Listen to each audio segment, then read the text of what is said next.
understand a few points when it comes to terrorism financing. We need to understand that it's fairly inexpensive. Yes. It is very cheap.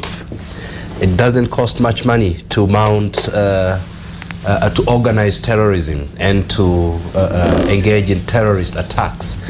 And this, just by way of one example, the DHL bomb that was manufactured in somewhere in Yemen, it costed around 400,000 Kenya shillings. And it was put on a cargo plane, went all the way to Dubai, UK. It was intercepted there. The amount of a loss that particular DHL, the so-called DHL bomb caused, was ran into billions of dollars in terms of revenue lost by the cargo in the cargo air cargo industry. And when you look at the way now terrorism is being franchised now from the center to the periphery, it makes it even much easier.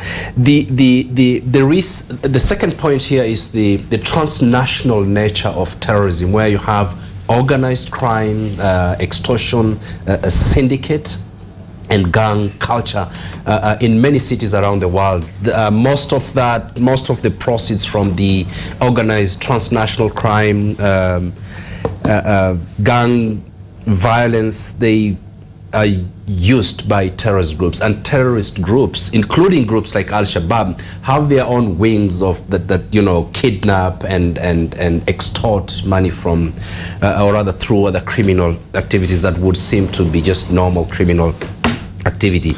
Then there is the illicit trade in diamonds, gold, ivory. The increase in poaching is associated with terrorism financing. That is also another area where terrorists do get their finances from. Groups like ISIS are now vertically integrated. Mm-hmm. Now, in that vertical integration, what you see there is the center of ISIS no longer provides income, or rather money to its sleeper cells or franchised group. They actually operate now like Kentucky Fried Chicken or McDonald's. Mm-hmm. So they are led to their province wilayat system enables them to tax where they are operating. Al-Shabaab has been doing that. Boko Haram has been taxing. The Khorasan group in Asia has been taxing areas where they control, and that ultimately is used for terrorist financing.